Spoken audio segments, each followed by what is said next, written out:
नमस्कार प्रिय साथियों। कक्षा प्लस के इस ऑनलाइन प्लेटफॉर्म पर एक बार पुनः आप सभी का बहुत बहुत स्वागत है। प्रिय साथियों, जैसा कि आपके पाठ्यक्रम में महासागरीय जलधाराएं आप लोगों को जो पढ़नी होती है, और यहाँ से अक्सर एक या दो प्रश्न पूछे जाते हैं। कई बार पूछा जाता है कि भाई अमुक जो भी जलधारा है, जैसे मान लो कि ब्राज़ील की जलधारा पूछ ली आपसे, तो ब्राज़ील की जलधारा जो है कौन से महासागर की जलधारा है? इस तरह से आपसे प्रश्न पूछा जा सकता है। कई बार प्रश्न आता है कि जैसे भाई मान लो कि ब्राज़ील की जलधारा का ही पूछ लिया कि ब्राज़ील ब्राज़ील की जलधारा किस प्रकार की, किस प्रकृति की जलधारा है? गर्म जलधारा है कि ठंडी जलधारा है? विश्व में 2 ही प्रकार की जलधाराएँ होती हैं, या तो गर्म होती है या ठंडी होती है। तो कई बार प्रश्न ऐसे भी आ सकता है आपके कि भई निम्नलिखित में से कौन-सी जो है जलधारा ठंडी जलधारा है?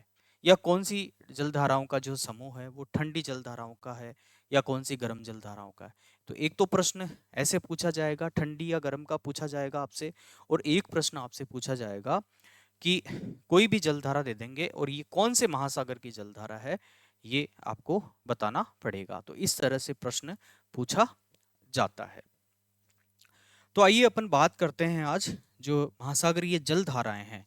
महासागरीय जलधाराएं हैं, तो उन पर हम लोग आज जो है बात करेंगे। विद्यार्थियों, मैं थोड़ी सी क्लास इसकी, चूंकि सभी महासागरों की हम लोग जलधाराएं देखेंगे, तो सबसे पहले आप लोगों को जैसा कि दिखाई दे रहा है मेरे जो बैक साइड में, कि वर्ल्ड मैप है। वर्ल्ड मैप है, और वर्ल्ड मैप की सहायता से हम लोग जो है महासागरीय जलधाराओं को पढ़ेंगे।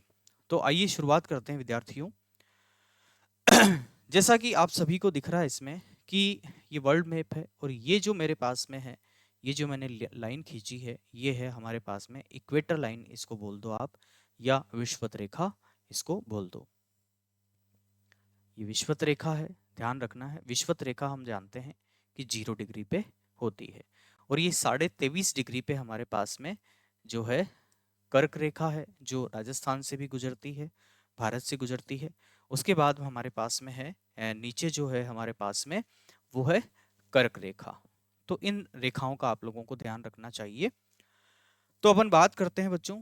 देखो, आप सभी को जैसा कि विदित है कि यहाँ पर ये प्रशांत महासागर है, और यहाँ पर ये हिंद महासागर है। ये हिंदुस्तान के नीचे ये हिंद महासागर है, और उसके बाद में यहाँ पर ये जो है ये एस की आकृति में जो बना हुआ है, ये अटलांटिक महासागर है। और इधर जो है हमारे पास में ये और ये वाला हिस्सा, चूंकि जब हम इसको गोल करते हैं, चूंकि मानचित्र जो हमारी धरती है वो जैसा कि गोल है, तो जब गोल करेंगे तो ये दोनों जो चीज़ें हैं ये पीछे जुड़ जाएंगी इस तरह से।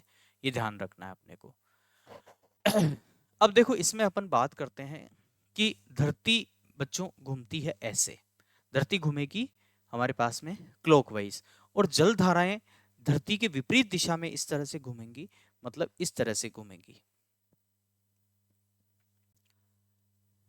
इस तरह से ये घूमेगी। ये ध्यान रखना है।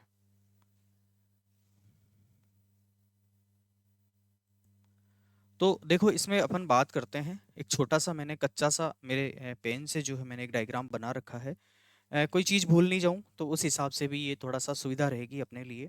देखो, ध्यान रखना है, मैंने आपको बताया था कि धरती इस तरह से घूमती है और पानी उसके विपरीत दिशा में जो है घूमता है। तो ये जैसे इन जल धाराओं की जैसे उत्पत्ति है वो हमारे पास में विषुवत रेखा से मानी जाती है। तो हम सबसे पहले जो है बात करेंगे बच्चों, उत्तरी अटलांटिक महासागर, ये पूरा का पूरा अटलांटिक महासागर है, ध्यान रखना है। तो उत्तरी अटलांटिक महासागर की जलधाराओं की हम बात करेंगे। उसके बाद दक्षिणी अटलांटिक महासागर की जलधाराओं की हम लोग बात करेंगे। तो बात करते हैं, देखो इस जलधारा को क्या बोलेंगे। देखो, यहाँ से जलधारा की जैसे अच्छा, पानी जलधारा होती क्या है? पानी का जो है इस तरह से घूमना, ये जैसे पानी है ये इस तरह से ये घूमना, ये पानी का इस तरह से घूमना, यही जलधारा है ना। अब यहाँ ये पानी जाएगा, ये गर्म पानी, ये चूंकि हमें पता है कि विषुवत रेखा पर जो है सूर्य की सीधी किरणें हमेशा पड़ती है, तो यहाँ जो पानी हमेशा गर्म होता है। यहाँ का जो पानी है, विषुवत रेखा का जो पानी है, वो हमेशा क्या होता है? गर्म होता है। तो यहाँ जो भी जलधारा होगी और या फिर यहाँ से जिस भी जलधारा की उत्पत्ति होगी वो जलधारा हमेशा कैसी होगी, गर्म होगी। तो बात करते हैं आगे। यहाँ से जिस जलधारा की उत्पत्ति होगी वो गर्म जलधारा होगी। जब पानी यहाँ से जाएगा तो यहाँ टकराएगा, टकराएगा तो वो घूम जाएगा, फिर यहाँ टकराएगा, फिर घूम जाएगा, टकराते टकराते ये फिर इधर से देखो, हमें जैसा कि ध्यान है कि भाई ये उत्तरी ध्रुव और दक्षिणी ध्रुव, ये दक्षिणी ध्रुव है और ये उत्तरी ध्रुव है। यहाँ से उत्तरी ध्रुव से और दक्षिणी ध्रुव से एक चीज आप लोगों को दिमाग में बिठा लेनी है कि उत्तरी ध्रुव से और दक्षिणी ध्रुव से जिन जलधाराओं की उत्पत्ति होगी वो जलधाराएं हमेशा ठंडी होंगी, और जिस जलधारा की उत्पत्ति विषुवत रेखा से होगी वो जलधारा हमेशा कैसी होगी, गर्म होगी। तो आपको रटने की जरूरत ही नहीं है कि कौन सी जलधारा ठंडी है, कौन सी जलधारा गर्म है। आपको कंसेप्ट समझना है, कुल मिला के बात ये है। तो आइए बात करते हैं अब। जैसे ये उत्तरी अटलांटिक विषुवतीय जलधारा है। उत्तरी मैंने बोला कि उत्तरी गोलार्ध में है, अटलांटिक मैंने बोला कि अटलांटिक महासागर की है, उत्तरी अटलांटिक विषुवतीय जलधारा। तो उत्तरी अटलांटिक विषुवतीय जलधारा की उत्पत्ति विषुवत रेखा से हो रही है, इसलिए ये गर्म जलधारा है, ये ध्यान रखना है आपको।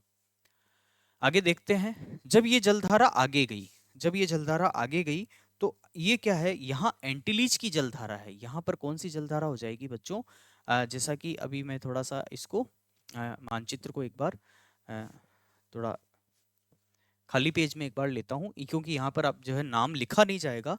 ये थोड़ा सा आप ये ध्यान रखना है कि पहले मैं आप लोगों को उत्तरी अटलांटिक महासागर की जलधाराएं जो है यहाँ मैं पढ़ाऊंगा। तो एक बार मैं इसको खाली पेज लेता हूँ। तो देखो इसमें आगे, जैसा कि मैं यहाँ पर दो ये बना देता हूँ एक बार। ये मान लो कि एक महाद्वीप है और एक ये महाद्वीप है। ये हमारे पास में क्या है, 0 डिग्री लाइन है। हम बात कर रहे हैं उत्तरी अटलांटिक महासागर, उत्तरी अटलांटिक महासागर की हम लोग बात कर रहे हैं।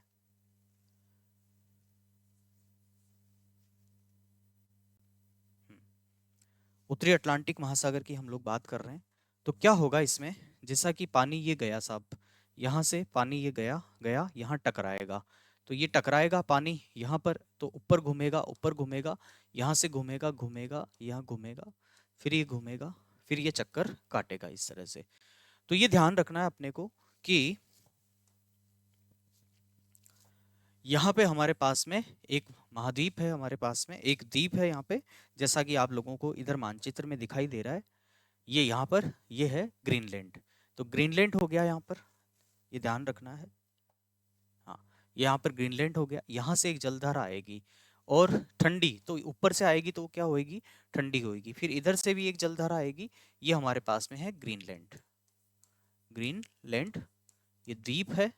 ये आपको कमेंट बॉक्स में मुझे बताना है कि जो ग्रीनलैंड द्वीप है वो कौन से देश के अधीन है, कौन से देश के अधीन है, ये आपको बताना है मुझे।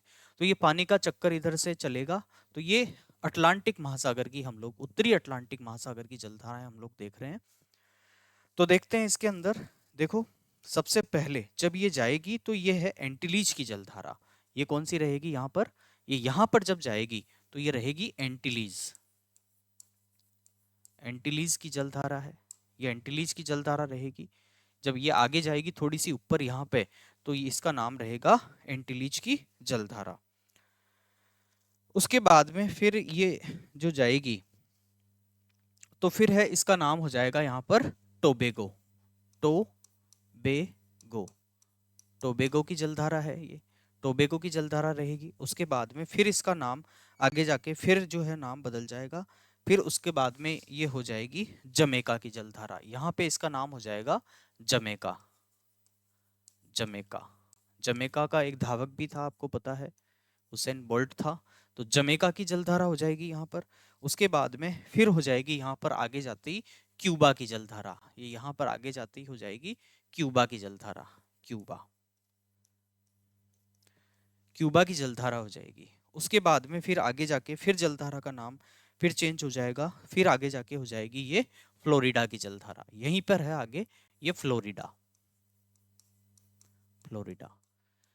तो आपको ये ध्यान रखना है कि ATJCP, ATJCP, ये ध्यान रखना है कि ATJC और P, जब इधर से पानी यूं चलेगा, ये विश्वतीय जलधारा से, उत्तरी विश्वतीय जलधारा से जब ये चलेगा, तो यहाँ सबसे पहले नाम हमारे पास में क्या हो जाएगा, यहाँ पे ये एंटीलीज की जलधारा हो गई, उसके बाद में ये टोबैगो की जलधारा हो गई, इसके बाद में ये जमैका की जलधारा हो गई, ये हमारे पास में जो है C4 क्यूबा की जलधारा हो गई, और उसके बाद में सबसे लास्ट में जो P है, तो F, सॉरी यहाँ पर हो जाएगा F, तो F हो जाएगा यहाँ पर फ्लोरिडा की जलधारा। ये हो जाएगा हमारे पास में फ्लोरिडा की जलधारा। तो ATJC और F, ATJC और F ये हो जाएगा। ये ध्यान रखना है, ये क्रम ध्यान रखना है, ये क्रम से भी कई बार जलधाराएं। तो अब ये आप लोगों को मैं बताऊं विद्यार्थियों कि इन जलधाराओं की उत्पत्ति, जैसा कि आप सभी को विदित है कि ये गर्म जलधारा की यहाँ से उत्पत्ति हुई है विश्वतीय जलधारा की, तो यही तो पानी आगे जा रहा है। तो यही पानी जब आगे जा रहा है, तो पहले इस जलधारा का नाम क्या हो जा रहा है, एंटीलीज हो गया, उसके बाद में टोबैगो हो गया, फिर जमैका हो गया, फिर हो गया क्यूबा, और उसके बाद में फ्लोरिडा की जलधारा। तो ये सारी की सारी, चूंकि इन जलधाराओं की उत्पत्ति जो हो रही है वो विषुवत रेखा से हो रही है, इसलिए ये सारी की सारी जलधाराएं जो हमारे पास में है, ये गर्म जलधाराएं हैं। ये ध्यान रखना है आप लोगों को। चलिए आगे चलते हैं बच्चों। जब ये हमारे पास में जो फ्लोरिडा की जलधारा है, फ्लोरिडा की जलधारा है, फ्लोरिडा के बाद में इसका जो नाम होता है बच्चों, वो हो जाता है हमारे पास में यहाँ जाके गल्फ स्ट्रीम जलधारा। मैं कलर चेंज कर देता हूँ थोड़ा सा, हाँ, यहाँ पर जाते जाते इसका नाम हो जाता है, ये ध्यान रखना है। आप तो इस तरह से ध्यान रखो कि ये मैंने बताया था आप लोगों को, वापस में एक बार इसको इरेज कर देता हूँ।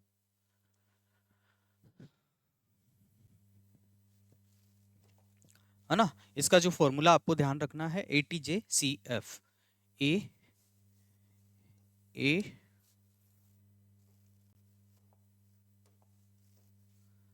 ATJCF। मैं नाम भी लिख देता हूं इनका। सबसे पहले हमारे पास में है, ये है एंटीलीज, एंटीलीज की जलधारा। उसके बाद में है टोबैगो, टोबैगो, टोबैगो, टोबैगो की जलधारा। उसके बाद में है जमैका, जमैका एक देश भी है, क्योंकि जमैका देश के पास में बहती है इसलिए इसको जमैका की जलधारा कहा है। ये अलग अलग क्षेत्रों के नाम पे ही है। यहाँ चूंकि ये जो खाड़ी है तो वहां पर क्या है कि छोटे छोटे छोटे छोटे कई सारे देश हैं, कई सारे द्वीप है, तो उस देश के पास में अगर जलधारा जा रही है तो उस देश के नाम पे उस जलधारा का नाम पड़ गया। तो ध्यान रखना है कि एंटीलीज की जलधारा, टोबैगो की जलधारा, जमैका की जलधारा, उसके बाद में क्यूबा के पास में गई तो उसका क्यूबा नाम हो गया, उसके बाद में फ्लोरिडा के पास में गई तो उसका नाम क्या हो गया, फ्लोरिडा की जलधारा।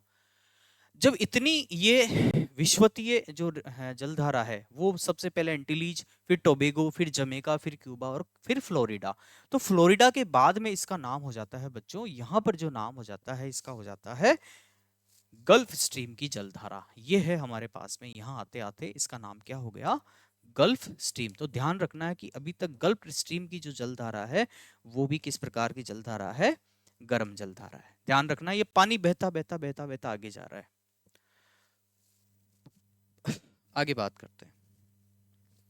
मैं कह रहा हूं आपको कि ये जलधाराओं की क्लास पढ़ने के बाद में आपको कहीं से भी कोई भी जलधारा पढ़ने की आवश्यकता नहीं पड़ेगी। ये मैं आपको बता रहा हूं, आप इसको अच्छी तरह से जो है बिल्कुल आसान से आसान तरीके से मैं आप लोगों को समझाने की कोशिश कर रहा हूं। आगे बात करते हैं। अब बच्चों ध्यान रखना है कि यहां तक आते आते ये इस जलधारा का नाम क्या हो गया, गल्फ स्ट्रीम की जलधारा। और गल्फ स्ट्रीम की जलधारा तक मैंने आप लोगों को बता दिया कि अभी तक भी ये यहाँ तक गर्म जलधारा। अब देखो ऊपर भी जैसे ग्लेशियर पिघलते हैं तो ऊपर से भी पानी आता है, ऊपर से भी पानी आता है। तो एक तो पानी इधर से भी आ रहा है, एक तो पानी इधर से भी आ रहा है और एक पानी इधर से भी आ रहा है। ध्यान रखना है कि ऊपर दोनों साइड से जो पानी आ रहा है, तो इन जलधाराओं का नाम क्या है बच्चों, इस जलधारा का नाम जो रहेगा हमारे पास में, वो रहेगा हमारे पास में लेब्राडोर की जलधारा। ये जो है ये है लेब्राडोर, लेब्राडोर की जलधारा आपसे पूछी जा सकती है कि भाई लेब्राडोर की जलधारा किस प्रकार की जलधारा है। तो लेब्राडोर की जलधारा की उत्पत्ति चूंकि ऊपर से हो रही है, ग्लेशियर पिघलने से हो रही है, तो इस वजह से लेब्राडोर की जो जलधारा है वो ठंडी प्रकार की जलधारा, इस बात का आप लोगों को जो है ध्यान रखना है। और इधर से जो है ये हमारे पास में मैंने बताया कि ये ग्रीनलैंड है, ये ग्रीनलैंड द्वीप है। और इधर से जो जलधारा है, क्योंकि इसकी भी उत्पत्ति ऊपर से हो रही है, उत्तरी ध्रुव से हो रही है, तो इस जलधारा का नाम रहेगा हमारे पास में, चूंकि ग्रीनलैंड के पूर्व में स्थित है तो पूर्वी ग्रीनलैंड की जलधारा है। और ये भी एक प्रकार की क्या है, ठंडी जलधारा है। ये भी क्या है, एक प्रकार की ठंडी जलधारा है। अब देखो आगे इसमें अपन देखते हैं, आगे इसमें अपन देखेंगे क्या कि भाई इधर से ये ताती जा रही है, गर्म जा रही है, ऊपर से ठंडी आ रही है, और इधर से भी ठंडी आ रही है। तो ये चक्कर इधर घूमता घूमता इन इन दोनों में, ये इस गर्म पानी में ये गर्म पानी में ये ठंडा पानी जब मिलेगा तो यहाँ पे क्या होगा, बहुत ही अच्छा मतलब पानी हो जाता है। और यहाँ पे मछली पकड़ने, जो मछलियाँ कौन से न तो गर्म पानी में रह सकती है, न बहुत ज्यादा ठंडे पानी में रह सकती है। जब गुनगुना सा पानी होता है, हल्का ठंडा हल्का गर्म पानी होता है, तो उसमें मछलियां सबसे ज्यादा पाई जाती हैं। तो ध्यान रखना है कि यहाँ पर इन ठंडी और गर्म जलधाराओं के मिलने से यहाँ मछली उत्पादन के बहुत बड़े केंद्र पाए जाते हैं। ये ध्यान रखना है आप लोगों को। चलिए आगे बात करते हैं बच्चों। अब दोनों ये जलधाराएं जब यहाँ पर मिल गई, फिर आगे जाके ये तीनों की तीनों जलधाराएं आगे गई साहब, आगे गई, यहाँ पे गई, यहाँ गई। तो यहाँ पे एक जलधारा का नाम है, उसका नाम है बच्चों कनारी। कनारी की जलधारा है, ये कनारी की जलधारा है, ये ध्यान रखना है। यहाँ पर कनारी की जलधारा है, तो एक तो पानी इधर का आ रहा है, और एक ये कनारी की जलधारा भी एक प्रकार की ठंडी जलधारा है। इस बात का ध्यान रखा जाए कि ये भी किस प्रकार की जलधारा है, ये ठंडी प्रकार की जलधारा है। अब भाई कनारी जो जलधारा है वो ठंडी, तुलनात्मक ठंडी जलधारा भी बोलते हैं इसको, लेकिन आप ठंडी मानिए इसको। ठंडी इसलिए मानिए क्योंकि यहाँ का जो पानी है वो तो विषुवत रेखा के इधर खींच लेती है, और यहाँ जो नीचे का पानी है वो निकल के बाहर आता है। और नीचे का पानी में आपको बताऊं कि नीचे का जो पानी है, समंदर के जो नीचे गहराई का जो पानी है वो बहुत ही ज्यादा ठंडा होता है। इसलिए ये जलधारा किस प्रकार की रहेगी, ठंडी जलधारा। तो मैंने आप लोगों को बता दिया कि उत्तरी अटलांटिक महासागर की जितनी भी ये जलधाराएं हैं उनकी मैंने आप लोगों के सामने बात कर ली। अब आपको ये देखना है कि जिसकी उत्पत्ति विषुवत रेखा से हो रही है वो गर्म जलधारा है, जिसकी उत्पत्ति जो है ध्रुवों से हो रही है वो ठंडी जलधारा है। तो ये आपको यहाँ पे सारी जो है ध्यान पड़ गया। तो अब ध्यान रखना है कि उत्तरी जो अटलांटिक महासागर है हमारे पास में, उसकी कौन कौन सी जलधाराएं हो गई। भाई एक नंबर तो आपके पास में हो गई, ये कौन सी है, एक नंबर उत्तरी विषुवतीय अटलांटिक, उत्तरी विषुवतीय अटलांटिक जलधारा, है ना। उसके बाद में आगे अपन चले तो एक ये हो गई, फिर 2 नंबर पे ये हो गई, फिर 3 नंबर पे ये हो गई, इनका क्रम भी ध्यान रखना है। 4 पे ये हो गई, फिर 5 पे ये हो गई, फिर 6 पे ये हो गई। उसके बाद में 7 पे हमारे पास में हो गई ये गल्फ स्ट्रीम की जलधारा। ये आपको थोड़ी दिख नहीं रही होगी लेकिन लाल पेन से लिखी हुई है, ध्यान रखना है, गल्फ स्ट्रीम की जलधारा। 7 नंबर ये हो गई। उसके बाद में हमारे पास में 8 नंबर जो हो गई वो हो गई लेब्राडोर की जलधारा जो इधर से आ रही है। फिर हमारे पास में ये ठंडी है, ग्रीनलैंड की जो जलधारा है, ग्रीनलैंड की जो जलधारा है ये 9 नंबर हो गई, 9 नंबर हो गई ग्रीनलैंड की जलधारा। और हमारे पास में ये 10 नंबर वाली जो है कनारी की ठंडी जलधारा हो गई। तो इस तरह से आप लोगों को ध्यान रखना है कि उत्तरी अटलांटिक महासागर जो हमारा है उसमें 10 जलधाराएं हैं, 10 जलधाराएं। वो 10 जलधाराओं में हमने देख लिया कि उनके नाम क्या क्या है, उनका क्रम क्या क्या है, और वो किस किस प्रकृति की जलधाराएं हैं, ठंडी है या गर्म है, ये आप लोगों को जो है देखना चाहिए। चलिए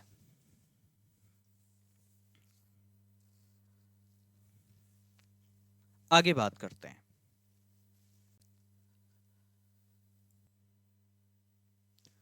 तो देखो बच्चों ध्यान रखना है कि हमने बात कौन सी की है, ये ध्यान रखना है कि जैसा कि आप लोगों के सामने ये मानचित्र है, तो यहाँ का जो क्षेत्र है हमने इसकी बात कर ली है बच्चों। ये जो चक्रा है इसकी बात कर ली, ये ऊपर से जो दो जलधाराएं आ रही है उसकी भी मैंने बात कर ली। आपको ये ध्यान रखना कि यहाँ पर जो है कनारी की जलधारा है, ये जो हमारे पास में ये अफ्रीका का और ये जो हमारे पास में यूरोप का ये जो क्षेत्र है, यहाँ पे कनारी की जलधारा है, सॉरी यहाँ पे कनारी की जलधारा है, और यहाँ पर जो होगी वो बेंगुला की जलधारा आएगी। तो हमने अभी जो हमने देखा है विद्यार्थियों, वो देख लिया हमने जो हमारे पास में उत्तरी अटलांटिक महासागर है, उत्तरी अटलांटिक महासागर की जो 10 की 10 जलधाराएं हैं हम लोगों ने देख ली है। और जलधाराएं चूंकि हमें अलग अलग जो है इन महासागरों जैसे इसकी हमने देख ली, अब आगे हम इसकी देखेंगे। उसके बाद में फिर इन सारे सारे महासागरों की हमें जलधाराएं देखनी है। उसके बाद में उत्तरी प्रशांत महासागर की हम देखेंगे, फिर दक्षिणी प्रशांत महासागर की देखेंगे। देखो इसकी देख लेंगे, देखेंगे किस किस की अपन जलधाराएं। देखो मैं आपको ये भी मैं बता दूं, जैसे एक कलर चेंज करूं मैं एक बार, अरे यार,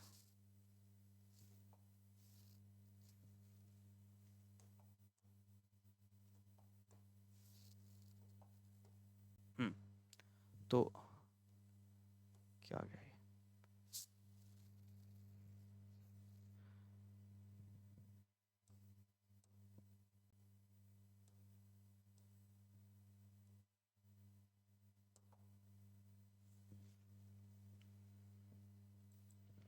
चलो ये कोई बीच में शेप आ गया, तो इसको तो आप छोड़िए। मैं जो आपको यहाँ बताना चाह रहा हूँ, मैं बताना चाह रहा हूँ आप लोगों को कि एक तो आपको इस महासागर की जलधारा अपन ने देख ली, उसके बाद में अपन दक्षिणी अटलांटिक महासागर की जलधाराएं देखेंगे।